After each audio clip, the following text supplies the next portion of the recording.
여러분 반갑습니다.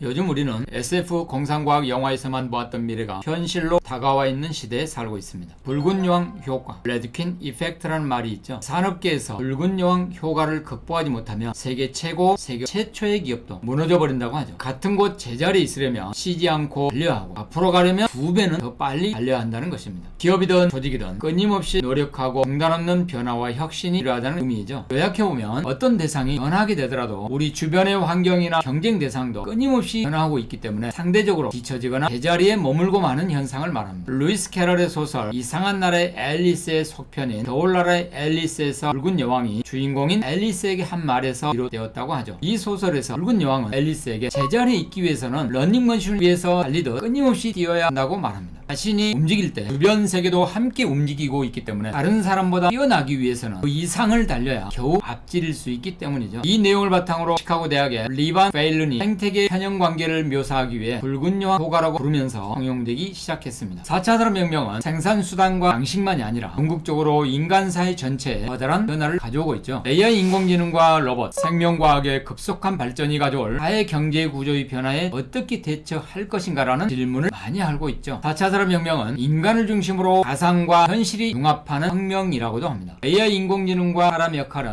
각각 혁신적인 일과 반복된 일로 나눠져 서로 협력하고 있죠. 즉 최신 인공지능이라는 딥러닝은 최소 1000개 이상의 데이터가 반복되어야 학습 효과를 거둘 수 있다고 하죠. 4차 산업혁명은 초연결성, 초지능화의 특성을 갖고 있으며 사물 인터넷, IoT, 클라우드 등 정보통신 기술을 통해 인간과 사물, 인간과 인간, 사물과 사물이 상호 연결되고 인공지능과 빅데이터를 통해 지능화된 사회로 변화되어 가고 있습니다. 예컨대 인구의 10%가 인터넷에 연결된 의류를 입을 것이고 1조 개의 센서가 인터넷에 연결되고 세계 최초의 로봇 의사가 등장하고 3D 프린터로 제작된 자동차가 생산되고 5만 명 이상이 거주하지만 신호등이 없는 도시가 등장하고 전 세계 GDP 국내 총 생산의 10%가 블록체인 기술에 저장되고 기업 2사에 AI 인공지능 로봇이 등장하는 혁명적인 변화들이 SF 영화에서만 보았던 미래가 현실로 다가와 있는 것입니다. 역사적으로 보면 산업혁명의 발원지였던 영국은 산업혁명 이후 산업대국으로 부상을 했으며 이후 산업혁명이 프랑스, 독일, 미국 등 여타 선진국으로 확산되었죠. 엄청난 발전에도 불구하고 산업혁명의 과정이 순탄하지만은 않았습니다. 방직기가 인간의 노동을 대체하면서 일자리를 빼앗긴 공장 노동자들이 집단적으로 기계를 파괴했던 러다이어트 운동이 대표적인 사례입니다. 4차 산업혁명 역시 이런 위기를 겪을 것으로 예상되기 때문에 잘 대응하기 위해서는 4차 산업혁명에 대한 올바른 이해와 미래 변화에 대한 예측이 필요합니다. 세계경제 포럼 다보스 포럼에서는 공식적으로 4차 산업혁명론을 주창하고 산업혁명의 역사적인 변화인 1차 산업혁명에서부터 4차 산업혁명에 이르기까지 자세한 해석을 내놓기도 했죠. 1차 산업혁명은 1784년에 시작이 되었고 전기기관의 발명 등으로 인간 노동이 기계로 대체되기 시작한 혁명이며 2차 산업혁명은 1870년을 기점으로 전기 에너지 상용화와 함께 대량 생산이 시작되는 변화를 가져왔죠. 1969년에 시작된 3차 산업혁명은 정보화 혁명이라고도 부르며 컴퓨터와 인터넷의 출현으로 전자 IT 산업의 발전과 자동화 등이 주요 특징입니다. 4차 산업혁명은 시작점이 불명확하여 물음표로 표시를 했고요. 주요 특징으로 가상물리 시스템 CFS라고 하죠. 사이버 피지컬 시스템을 제시했습니다. 가상물리 시스템이란 로봇이나 의료기기 등 물리적인 실제 시스템과 사이버 공간의 소프트웨어를 실시간으로 통합하고 연결한 시스템입니다. 이는 사이버 세계 온라인과 물리적 법칙에 따라 작동되는 물리세계 오프라인이 연결되는 것을 의미하죠. 4차 산업혁명의 전도사로 불리는 다보스 포럼의 클라우스 슈밥 회장은 이러한 현상을 바이오, 물리, 디지털의 연결 융합이라고 설명했죠. 사이버 세계와 물리세계, 온라인과 오프라인이 쌍방향으로 연결되고 가상물리 시스템 CFS의 제어를 가능하게 하는 것은 인공지능, 사물인터넷, 빅데이터, 블록체인 등의 첨단 기술들 덕분입니다. 그렇다면 이런 첨단 기술을 주도로 이루어지는 4차 산업혁명은 우리에게 어떤 미래를 가져다 줄까요? 어느 누구도 미래를 객관적으로 예측할 수는 없지만 우리는 기술 발전과 트렌드 변화를 관찰하면서 미래 사회 변화의 큰 방향은 어느 정도 가늠해 볼 수 있을 것입니다. 미래에는 인간 노동의 상당 부분을 인공지능 기계가 대체할 가능성이 있으며 사물 인터넷의 발달로 모든 것이 연결되는 세상이 될 것입니다. 블록체인 기술이 상용화된다면 은행이 필요 없어지면서 개인 간의 자율적인 거래가 가능해질 것이고 거리에는 무인 자동차, 하늘에는 드론 택시가 다니는 SF 소설이나 영화에서나 볼 수 있었던 그런 장면들이 현실이 될지도 모릅니다. 첨단 과학기술은 분명 우리의 삶을 더욱 편리하게 만들겠지만 그로 인해 발생할 수 있는 부작용, 위험, 사회적 모순 또한 적지 않을 것입니다. 그럼 미래의 사회의 모습을 4가지로 나누어 살펴보겠습니다.